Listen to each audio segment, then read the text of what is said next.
वो लोग बताए हैं पटल पर रखे, उसके बाद बाकी हम लोग अभी जाएंगे, बैठेंगे ऑफिस में, विचार विमर्श होगा, उसके बाद फिर प्रेस करके आप लोगों को पूरी विस्तार।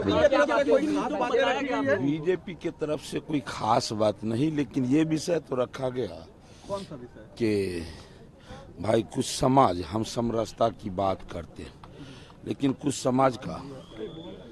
समाज का अब जैसे 6 उपजाति है, सबको मिला के एक रखा गया, और कुछ का 17 है तो 17 में 17 को बांट दिया गया।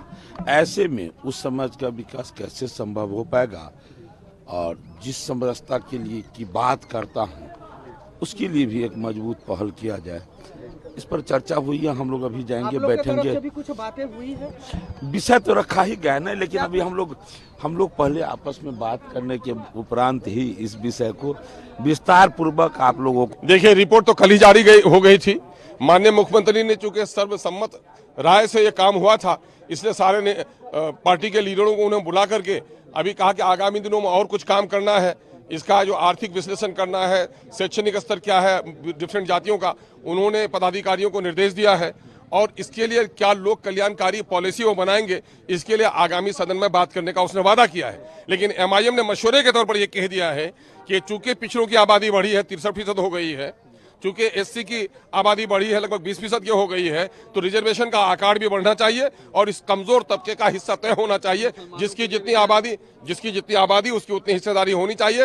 और जहां तक माइनॉरिटीज के पिछड़ेपन की बात है, तो माइनॉरिटी के पिछड़ेपन में होता यह है कि माइनॉरिटी को ओबीसी में शामिल किया गया है, उसके कुछ समूह को, लेकिन उसको पूरा हिस्सा नहीं मिल पाता है। इसलिए रिजर्वेशन विद इन रिजर्वेशन, यानी उनका अलग कंपार्टमेंट तय होना चाहिए। ये मुतालबा अलग से नहीं, उस जो अभी 27% या 33% रिजर्वेशन पर अभी काम चल रहा है, उसके दरमियान में उसका हिस्सा तय होना चाहिए। जिस तरह से कर्नाटक में, तमिलनाडु में और केरल में तय हो गया है, इसलिए उसका हिस्सा तय होना चाहिए। सबने धन्यवाद दिया। एक बड़ा काम, एक ऐतिहासिक काम, एक तारीखी कदम जो बिहार सरकार ने उठाया माननीय मुख्यमंत्री जी के नेतृत्व में, और इसकी गूंज पूरे देश में है। बिहार वह राज्य बना, पहला राज्य बना जिसने कि यह सर्वे करवाया, और यह भी कहा गया कि अब इसको देश के लेवल पे लागू करना चाहिए।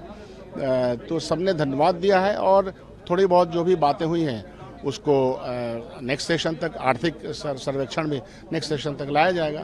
तो खुशी का माहौल है। बीजेपी ने सवाल खड़े किए थे कि क्या इसका साइंटिफिक डेटा है, क्या उसको लेकर अंदर भी कोई बात? भारतीय जनता पार्टी के पास बोलने का क्या अधिकार है? राज्यसभा और लोकसभा में इस बात को मान लेते, पूरा डेलीगेशन, हर पार्टी का डेलीगेशन उनके पास गया था, लेकिन उन्होंने इसको नहीं माना। इसमें किसी तरह के रिसोर्सेस की मदद नहीं की।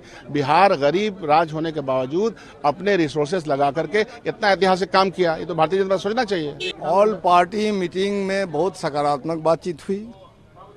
आज के लिए एक सिर्फ बिहार के लिए नहीं बल्कि देश के लिए ऐतिहासिक दिन है।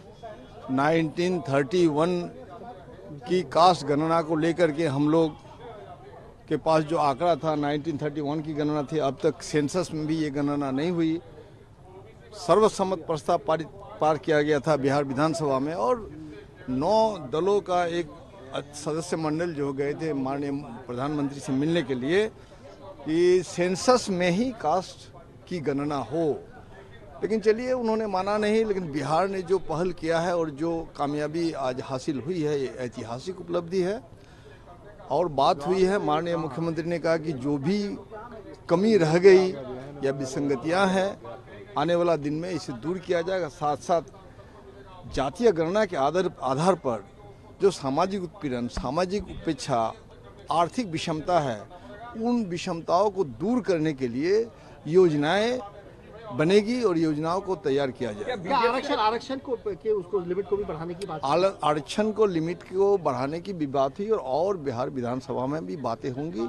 और माननीय मुख्यमंत्री ने कहा कि इसको और समृद्ध करने के लिए फिर तमाम दलों के लोगों को लेकर के, तमाम विधायकों को लेकर के राय मशवरा लिया जाएगा, और जो सबकी सम्मति हुई वही किया जाएगा। जातियों को जो एक साथ कराया गया है, बीजेपी ने सवाल खड़े किए कि कई जातियों को बांट दिया गया है, कुछ जातियों को एक साथ रखा गया, जिसके कारण उनका परसेंटेज ज्यादा दिखाया गया है। इसको लेकर भी क्या कोई बात अंदर हुई है सर? नहीं, इसको बात नहीं हुई है। मान ली कुछ जाति का कोड जो है 2 कर दिया गया, तो उनको माननीय पूर्व मुख्यमंत्री ने कहा कि भुइयां और मुसहर जो जाति का 2 कोड किया गया, उसे 1 कोड किया जाए। उसमें ज़्यादा विसंगति नहीं है उनमें।